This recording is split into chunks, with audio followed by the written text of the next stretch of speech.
Working with our chief people officer and the people team, we had to actually literally think about how do we restructure meeting times? How do we actually think about giving blocks to the employees? That is a very different problem. It's not an engineering problem. So that's why having a common language and also bringing the people together and the leadership team was very, very important because we had to attack productivity from multiple different angles. Welcome to this week's episode of the Engineering Enablement Podcast. I'm your host, Laura Tacho, and this week I'm joined by Uma Namasivayam, a Senior Director of Developer Experience at Dropbox, where we're going to talk about developer experience, AI, how they intersect, and what really great executive and organizational support for developer experience initiatives looks like. Welcome to the show. Welcome, Uma. Thanks for joining me. Let's set the stage a little bit and talk about Dropbox as a company. Dropbox is a really engineering first kind of company. You've got engineering deep in your DNA. Can you tell me a little bit more about the size and scope of your engineering org, your role, what you're setting out to do? Thanks for having me, Laura. So Dropbox, as you said, is an engineering DNA. We have close to 1,000 engineers in the company, and we ship products in the file sync and share. That was the bread and butter for Dropbox. Now we are in the world of Tacho, which is focused on AI enterprise search and assistant. So in terms of productivity specifically, what my team does is we are looking at engineering productivity across the company. That includes the core organization that ships the core products, the Tacho organization that ships their AI products also. So my team looks into the CI/CD systems, the telemetry systems, and also like overarching the AI rollout within the company for all the engineers. So the way you should think about it is my engineering team and my product management team looks into the overall experience of the developers and how we can actually improve their productivity through the use of AI and also the overall day-to-day experience of how they are shipping code to the customers. For a company with so much engineering focus, it's not, surprising that there's a lot of engineering muscle behind productivity and platform initiatives, but you're thinking about this not just as a technology problem, right? You're thinking about it as a business problem. Can you talk a little bit more about where that mindset came from? Yeah, it's a great question. And I think that is one of the, I would say, a big differentiator in terms of how we are approaching productivity within our company here. So I think of a productivity problem in Dropbox as more like anywhere actually as a socio-technological problem. Yes, there has to be a very strong investments in the technology itself to improve the foundations, to improve the reliability, to improve the speed of the system and whatnot. But then there is also the element of collaboration, the element of working with the leadership team, working with developers themselves, and also working with the people team. Like it's all about bringing the people together so we can solve towards how we can improve productivity.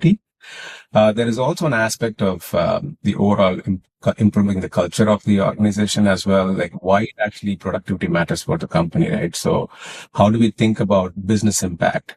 So for me, when I think about productivity as such, as a concept, it started in 1950s with respect to the Toyota production system, right? This is not something unique to the world. But when it comes to the applying in the world of software, when we connect towards the arc of what does it actually help with our customers, bringing that mindset into the picture, clarifies a lot of things for our developers, clarifies a lot of things for our cross-functional partners also. So ultimately, when I think about productivity is how do we actually bring value to our customers as fast as possible in the highest quality and the best possible way to our customers. So that framing sort of helped not only our engineering team, but also the leadership to rally behind this whole construct of productivity within Dropbox. And executive leadership is something that's so important when you're operating at the scale. You have, 1,000 developers. Tying productivity back to business outcomes is crucial for getting, the story straight from like start to finish about how this benefits the business. It's not about ping pong and beer. That's often what we talk about, the kind of marketing problem of DevX. Can you talk a little bit about how strong executive sponsorship just accelerated and enabled a lot of success when it comes to DevX and productivity? So I think one of the things that actually helps us, and I think I'll be very candid here, is Drew is also an engineer, as he's said in a lot of interviews, and I think we all know. That actually helped us a lot in terms of setting the context also. So even when it's thinking about AI rollout, he's a very big fan of using AI coding tools and whatnot. So his thought process was, hey, if it's helping me do my job much better with AI, why does it not help my developers do the job better? So that framing really, really helped. But where leadership alignment was even more important for us was when we actually like approach this problem from the perspective of, okay, it's not a single metric that we're trying to move, but it's actually a system metric that we're trying to move. Like a good example is DX code for the metrics that DX offers, was very useful for us because we had benchmarks, we had not focused on a single metric, but multiple dimensions. So when we bring this to like the leadership team, it resonated with them very, very well in terms of like, hey, we are not just focused on one single metric, but a framework of metrics. And that also helped drive the alignment from top down to making sure that we are actually focused on the business problem itself. So that helped us also to go towards the world of how we can improve productivity as a system, looking at multiple aspects of things, right? Not only system metrics, but how does the developer experience improves? What is the impact that brings to the table? So it was a very cohesive way of bringing things, but direct top-down mandate helped us a lot in terms of rallying the team here. Another point of improvement that also helped us was since we had the leadership alignment across the board, it was not a single team problem. Yes, I own developer productivity in Dropbox, but ultimately it's a shared problem. Every developer, every manager, every leader within the company has to be thinking about productivity and making sure this becomes like a central accountability for the company, I would say was the biggest win that we had with respect to leadership alignment.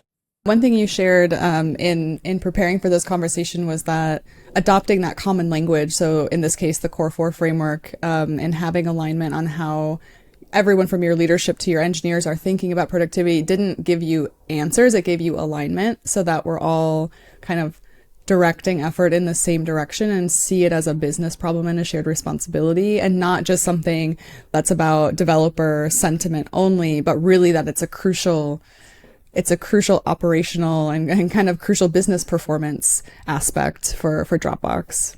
Yeah, totally. 100% agree with you. I think one of the examples that I always think about when I think about productivity and why this is actually a common trend that connects all the teams is, let's say, for example, developer experience, there are multiple dimensions to it. I'll take an example of build and test, the things that we do from a technical standpoint, how we're building software. That is actually a very strong technical problem that we can solve. And that requires like talking to developers, what pain points they're facing, how do we standardize some of the tools that we have. So that is a very engineering driven problem that we can solve. But then there is another dimension when we talk about productivity is, as a developer, am I actually focusing on the right things for the company? Do I have focus time? Can I actually code on the unfiltered with no interruptions? That is a very different people problem.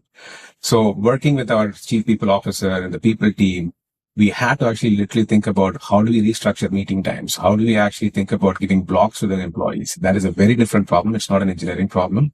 So that's why having a common language and also bringing the people together and the leadership team was very, very important because we had to attack productivity from multiple different angles. And that's why I keep on hammering the point that this is a socio-technical problem, just not purely a technical problem. That collaboration is really key. I think one other thing that stands out to me is that you're really treating developer experience and platform engineering as like a product problem where your developers are your customers. Can you talk a little bit about that and how that mindset changes the way that you approach developer experience in general? I think that I would say that was actually one of the biggest leg of improvement that we had in actually making sure productivity was actually was able to turn around in the company. So just to give you some context, right?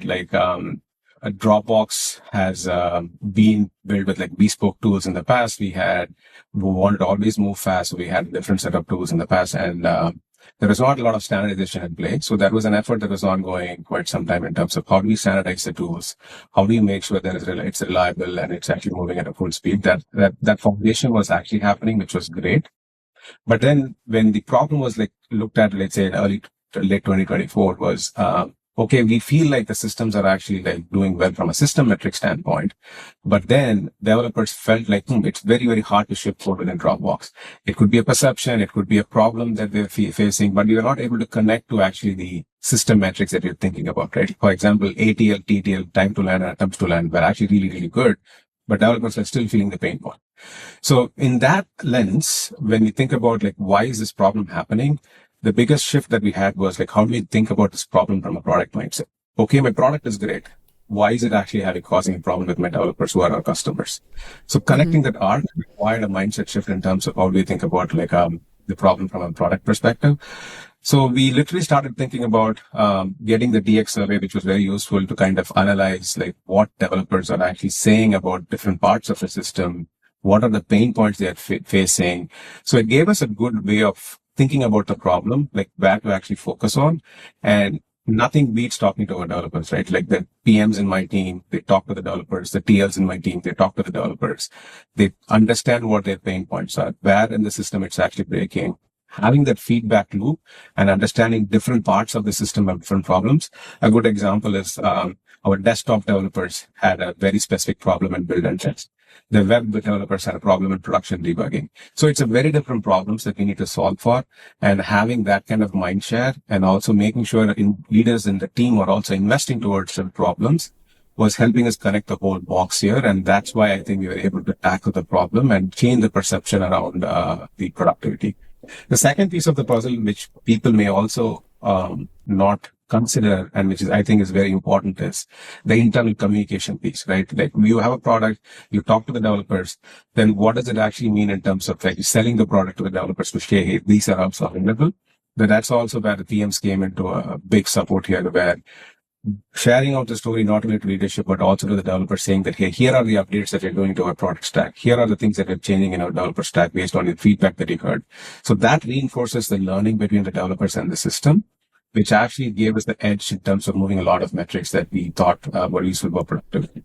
And I imagine just as you are prioritizing features and prioritizing new things for your customer end users, you're looking at all of this data and prioritizing the parts of your own internal product, your developer experience that you're going to work on for your internal customers, your developers. Can you give us a glimpse into how you make those hard choices? Because even a company with as many resources as Dropbox still needs to make a tough call about doing something first and doing something second. You know, in that example about the desktop folks struggling with build and test, but web folks struggling with production debugging. How do you decide what happens first and which sequence these problems get fixed? That's a great question. I think we are actually like learning as we go. I mean, there is not a right answer when it comes to prioritization, as you know, Lara. But at least a couple of things helped us move in the right direction. One, I was mentioning earlier, right? The leadership alignment piece was very, very useful. And as part of that, what we also did was we made this as a distributed accountability for all the engineering VPs, the core VP, the dash VP, the CTO organization. They were all have to like invest X percentage of their resources in productivity. So that's like the top level construct that we were able to align. Now, once that capacity is there, now the question of prioritization is what you're asking, right? So we definitely relied a lot on the DX survey metrics in terms of how do we prioritize, what are the top 5 pain points that we have within the company, and then going into another level of segmentation, right? Like when I talked about desktop, mobile versus web, different developers.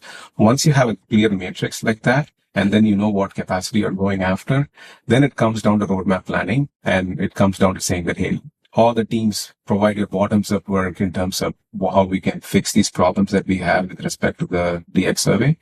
And then it comes down to stack ranking with the VPs in the room, saying that these are the problems that we're going after. These are the things what the developers are saying. Here is how much capacity that we have in the different teams. Here is how much of segmentation that we have for the developers. Now let's put the board to the pin and then say pin to the board and then say how we can actually like, fixed developer productivity. So that's how our prioritization scheme went. And always, like you said, like it's not a rocket science, but at the same time, having some framework to think and rationalize about that made these conversations much easier. And there is always going to be a large backlog that you can go after, but this framework actually helps you to prioritize really well. I think that's reassuring for some of our listeners to hear, because it's very easy to look at the great work that you and your teams have done and think, oh, that's inaccessible to us. We can't do that. They don't have the same problems that we do. But truth be told, you also still have prioritization problems. There's still finite resources. You still have to make tough calls about what to do first and what not to do at all. As you said, there's a lot of things that we're learning as we go. You mentioned something earlier about, strong executive sponsorship and how that makes it, you've got visibility on these DevX pieces from the top down, from the bottom up, and you're able to align your DevX goals to the company goals at scale. Can you talk a little bit about how that alignment works? Like, how are you connecting these DevX projects back to business value? Like, where are you on that journey? Have you cracked the code of doing that really well? I think this is something that keeps me up all night, and my teams also, in terms of how do we connect back to the business impact. So when I think about the arc, right? So the way I think about it is, in 2024, it was about like how do we actually fix engineering when we had the foundational issues. That was a different set of metrics.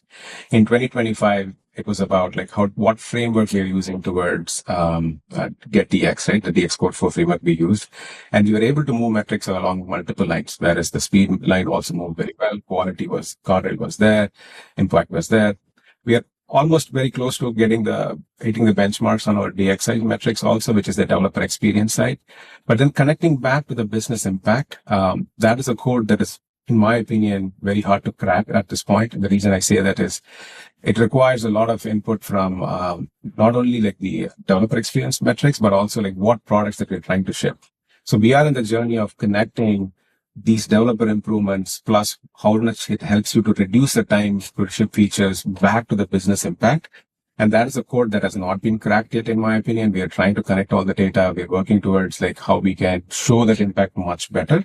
Having said that, for 2025, what was useful for us in terms of channeling the crew and the leadership towards a business impact was moving DXI, we felt also will help you save the amount of hours that engineers are actually spending on actually writing code towards shipping products much faster. So we were able to see evidence of that in multiple areas, not only in like experience, but also like through the use of AI adoption. So that was the metric that we were using back in 2025 to kind of connect back to the business impact in terms of how we can ship products faster to our customers. Great segue, because I do want to talk about AI. Dropbox is a, developer DNA kind of company, and you've been working on and emphasizing the importance of developer experience for a lot longer than AI coding assistants have been kind of on the market. But when they arrived in a big way. Very high level. Can you just give us a little bit of introduction to like, how do developer experience and AI coexist in your world? And I think this is definitely a hot topic for anybody, any engineering leader out there. So I would say, I think early 2025, late 2024, we started on the DXI journey. And that was a developer experience journey that happened. I think of AI coming in at the time when coding assistants were like actually taking off big time, right? Like I think at that time, Dropbox was using, and roughly 1/3 of engineers were using AI in a very, very organic way. People were actually going after the coding assistant they like. But then when I think about when the takeoff happened with respect to AI, it almost became like two different work streams, in my opinion. There is this whole, how do you reduce the friction in the existing system, which is the DX side of the journey, which is one. The other is the AI. How do we accelerate the journey in terms of getting it together? It almost feels like you are rebuilding your car as you're accelerating, right? Mm-hmm. That is how I do that. It's almost like two different journeys that was in parallel. It cannot be sequential, as we all know, but it had a lot of overlap in the middle also. So I would also characterize DX and AI in a different way, right? DX is all about, like we discussed earlier, it's about defining what the problem is, aligning with leadership, and then slowly making those incremental changes as you standardize the system towards friction. AI is all about speed. Like, how do I actually get the best tools possible to our developers? How do we experiment faster? How do we iterate faster so we're always on the cutting edge of the technology? So these two are actually in a parallel work stream, but they actually came in together in a lot of different touch points. That's how I see those two work streams come along in Dropbox. I wonder from your point of view, what were some of those core developer experience building blocks that needed to be in place as a prerequisite for AI to take root and to accelerate? Because they are, as you said, they're not totally separate. There's a lot of crossing of streams, but in a lot of ways, the DX practices help AI accelerate. Can you think of a couple examples of like, from your point of view, what are those prerequisites? Yeah, so I like to share one of Drew's quotes.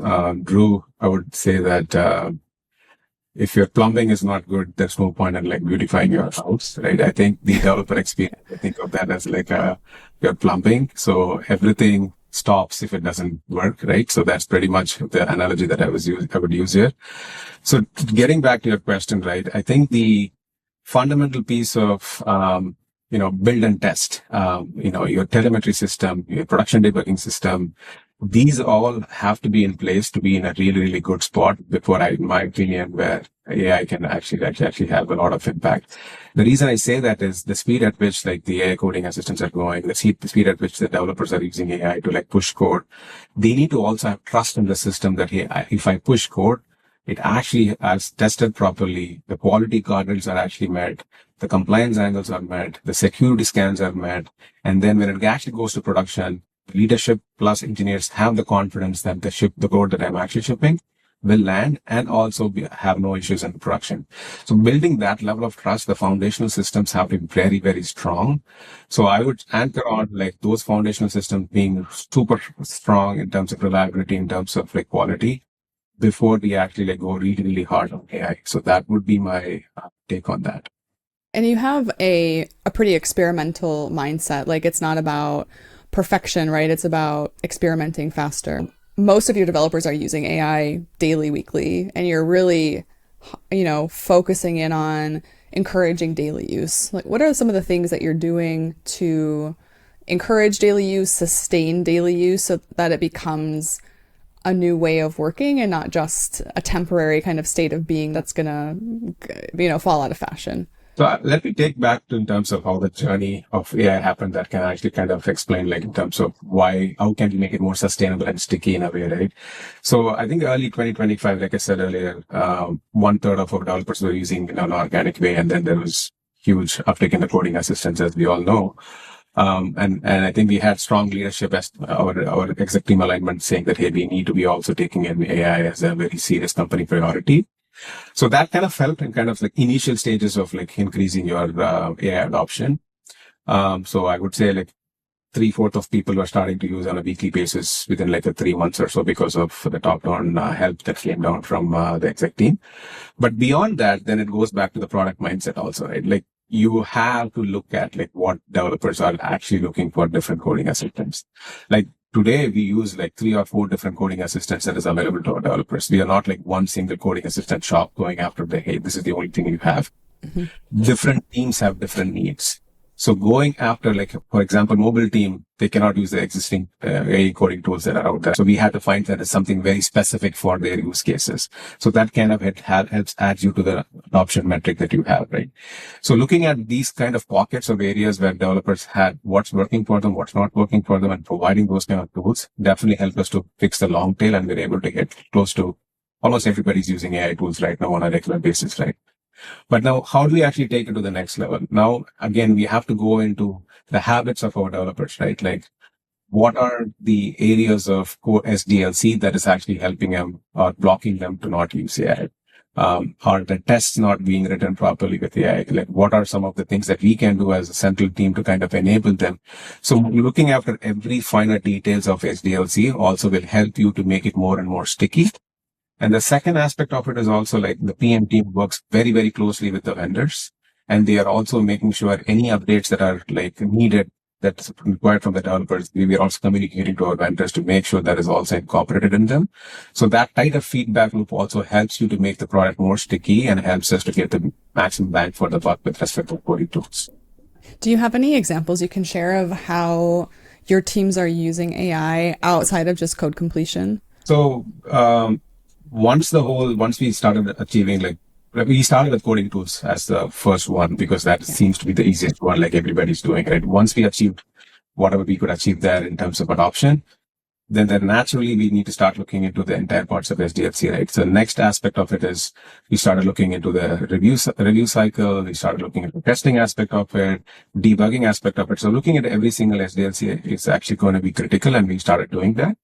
One thing that started resonating with us as we go into the POCs was there was a graveyard of tools that we started testing out, right? Like there were a bunch of tools in different lengths that we started testing out, but a bunch of them did not start working for Dropbox at scale.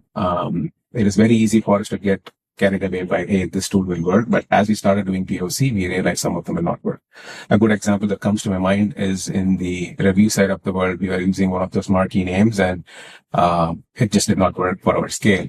So we then decided to actually think about how do we start building those kind of tools in-house. So we now have an in-house effort to start building those AI tools for specific use cases within SDLC. So in terms of AI, also build versus buy decisions are also very, very critical. I don't know what specific for your own company is, but for Dropbox, scale was a big issue. And then as a result, cost was also a big issue. So we need to thus think about what actually will help you move the needle faster, and how can we actually unblock ourselves in terms of scale. So that was the framework that we're using. And again, like you said earlier, a lot of speed is going to be the biggest differentiator when it comes down to AI tool adoption. So having that lens when you think about build versus buy helped us move really fast on the different phases of SDLC also. How do you keep up with, 1,000 developers and this ecosystem that is just maturing at a really rapid pace, and all these tools are coming out? How do you keep up with the demand for tools? Like I imagine that there's lots of developers coming and saying, hey, we want to use this tool. We want to use this tool. How do you manage that at scale while still encouraging experimentation, but like doing it in a safe way? Great question. So it actually is, I wouldn't say it's happening naturally, but there is actually a method to the madness here. Like I said earlier, the PMs on the team, they have a very tight pulse in what's happening in the market in terms of what tools are out there. So we also do a lot of industry research in terms of what tools are getting matured, what tools are actually really well. We talk to also our peers in terms of what they're using for AI tools. So we have that kind of intelligence happening on the external side of the puzzle.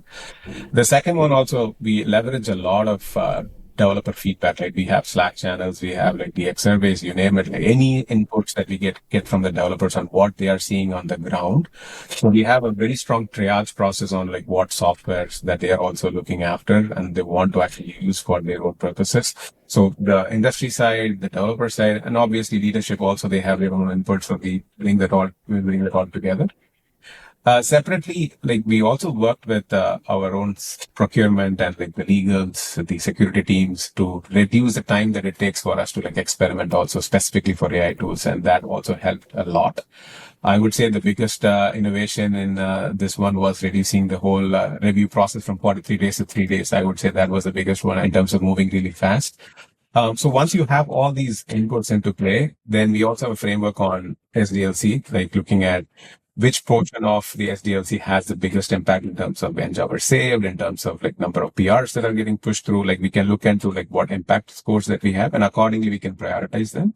And the last one is my role, and is also to kind of manage expectation to leadership, right? You cannot have all the tools at the same time. You need to prioritize that. But again, having this framework and talking through this framework and the inputs that we have makes the conversation much easier with leadership and also with developers.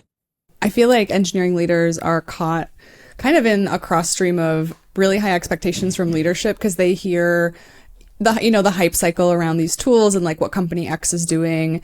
And then developers are also hearing or like, wanting to experiment with the things, and you're sort of caught in the crossfire of needing to manage expectations both up and down and like make sure that everyone's needs are met, which is a really, really challenging place to be in, especially without data that you can back up and say like, okay, well, this is the actual result for our company. And that's why we can't get this result that is shared in this LinkedIn, article. That's not plausible given our current environment. Absolutely. Talking maybe just a little bit into outcomes and some of the results of this great work, let's maybe start with the AI space. So we already talked about like tremendous adoption, really sticky adoption, now weaving it into daily work, weaving it into other parts of the SDLC. So it's not just about coding.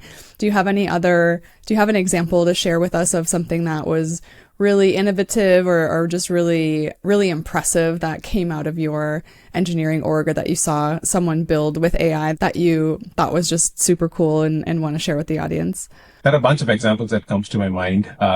One of them is I'm very proud of one of the teams that are actually building. It's actually my team. They're actually building a very specific coding platform, I would say, where it takes into account all the third-party assistants that we have, but then also works with very specifically for Dropbox use cases when I talk about scale. One of the things that I didn't mention was Dropbox is also a mono-repo store where your repo size is very large. We all know that some of the coding assistants that we have may not actually like work at the mono-repo scale. So we are actually one of the developers that we have, he took it on himself to figure out like what kind of platform that he can actually build using Cloud Code. In terms of building that platform that can actually work within Dropbox and others can actually build on top of the platform to make sure, let's say, if I have a use case of building a review product using AI, if I start using this platform, it takes care of all the back-end problems that you have, right? Like your deployment is taken care of, the scale of monorepo is taken care of, your testing is taken care of, and that platform I'm very, very proud of in terms of its adoption within our own company, and that's something that we're all looking forward to kind of having organic adoption on top of that. So that's what I'm looking forward to in 2026. I think that's such a nice example to kind of bring us back to the original point that we started on, which was developer experience, because it ties together how AI and building tools with AI does accelerate developer experience. But thinking about the DXI, so the measurement of developer experience in the Core 4 framework, you all have made tremendous progress of that in the last the last year. Can you talk a little bit about that as well? I think 2025 was a very strong year for DXI, and to be also very candid, we haven't reached our benchmarks yet, but at the same time, we made a very tremendous progress. So some context on also DXI, right? I think for folks that don't know, DXI is kind of a sentiment metric, but actually is very useful in terms of looking at multiple dimensions of a developer experience, and that is very, very powerful. So getting back to the initial discussion around like leadership alignment, right? Once we know DX is very important and we made it company priority, there was a lot of skepticism even within like engineering as well as like leadership. Like, hey, we are going after a sentiment metric. How can we move this metric? It's not done in the past. Like we've had DX surveys in the past. It's not very easy to move. And anecdotally also, like I was mentioning in 2024, the system metrics on the foundational pieces were improving, but the sentiment was not moving. In fact, it was actually dropping in a lot of use cases, right? So there was a lot of skepticism around that within engineering, and we had to solve for it. So that's where I feel like, I also leveraged Abi here a lot, where we actually went back and said, hey, have you had any companies that were able to move these metrics? And he was very helpful in terms of showing industry benchmarks, what is possible, what's not possible.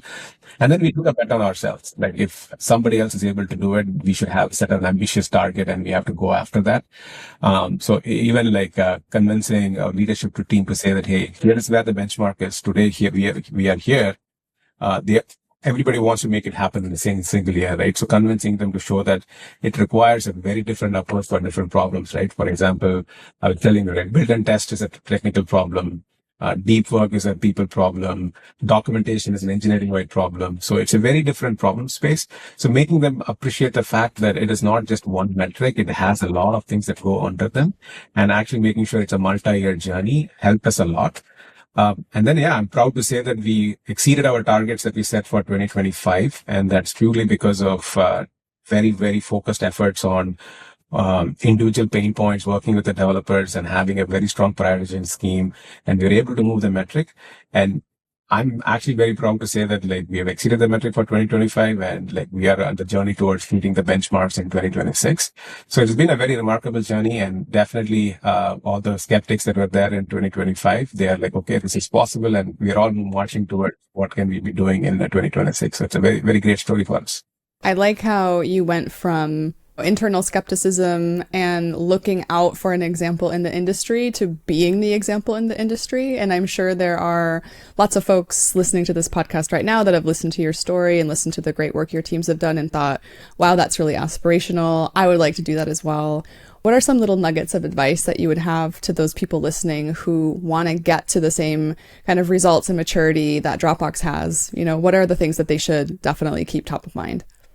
Looking back into the journey, I would actually anchor again is treat this problem as a socio-technical problem. You need to have a very strong product mindset in terms of how do we actually move developer productivity within the company. That means that you work with your developers very closely, you understand their pain points, you set your strategies accordingly, you prioritize your roadmap based on all that. So having that goal and then making sure all your plans are aligning towards a goal is extremely critical. And that's one piece of advice that I would give. The second one is also, we should not underestimate the importance of leadership alignment and culture. In my opinion, if that is there and then you have a framework, things will automatically happen. So I would highly, highly encourage folks to like think about what is the best way you can get your leadership aligned on a specific framework, whatever it is, and then let's go after that. And also think about culture very, very early stages also. Don't wait for, hey, let me get my stats to a certain level and think about culture. It needs to go hand in hand in talking to your developers, in talking to your communication partners, in talking to your, like, what's out there in the industry. It all has to come together. That would be my piece of my advice, and then things will automatically happen. And I think listening to, we're talking about this for a half hour. It is kind of a highlight reel. We don't want to brush over the fact that a lot of this is multi-year investment. There's a lot of hard strategic choices. You also had to make some really important like capacity choices as well in order to facilitate this amount of work. Maybe you just speak about that, like the reality on the ground of what allowed you to achieve all of this. Yeah. So the point we made earlier about like capacity here is all of these projects, when you think about it, like, I know developer productivity is critical, but then we also have to ship products for revenue. Mm-hmm. So that actually acquisition call is going to be hard. So if developer productivity is important, it is a multi-year journey. There is no question about it. Not only from the fact that we need to actually make the system stronger and also invest in those systems to make sure those are all standardized. It takes time. It's a pure challenge of prioritization as well. Like even today, we always have a very healthy debates between the product managers in the core team and our team in terms of why is productivity important, what is the ROI we can get. Like having those challenging conversations over and over again is important. It's a healthy debate, but ultimately it's up to the engineering leader or the product leader who is driving it to keep the mandate moving. So it is important for the company, and it's a multi-year journey. So that's where I think the frameworks, the prioritization and the capacity management comes into play. And ultimately it's a struggle, but it is possible. That's all I can say from my own experience in Dropbox. One last question for you before we wrap up our conversation.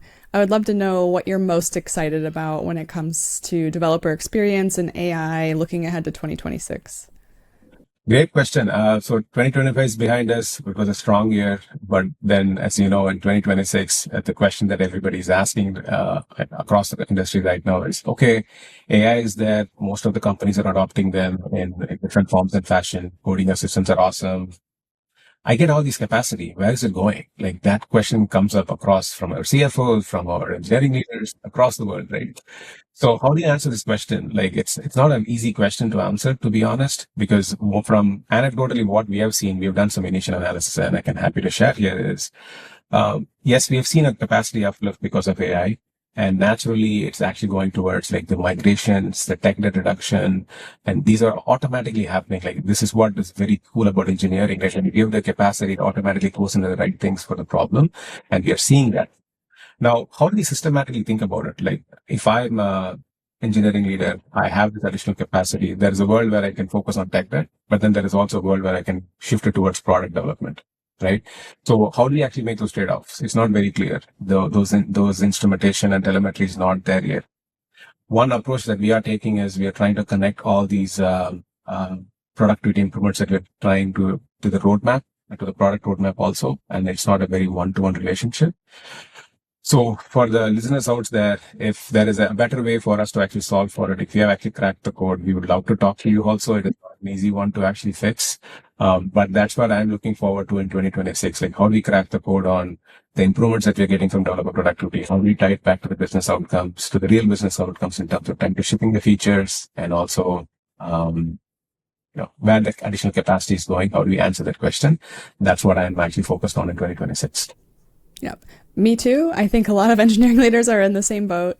Uma, thank you so much for sharing your story, the approach that you've taken at Dropbox, your successes. I am looking forward to seeing what you all accomplish in 2026. I think it will be a beacon for the rest of the industry. If you're listening to this and think, wow, this is really great work, it definitely is, and it's a lot of hard work, and I think Uma shared so many really great strategies for the audience to take away. So thank you so much. Likewise, Laura. Thank you for having me on the podcast. I think productivity is going to be extremely critical in the coming years, and I'm happy to share the nuggets that we learned from Dropbox. And I'd also say that DX has been a great partner. We've been able to get a lot of leverage from the Get DX Core 4 framework. So that has been helpful for us to align with the leadership. So thank you so much for all the partnership and collaboration. Thank you.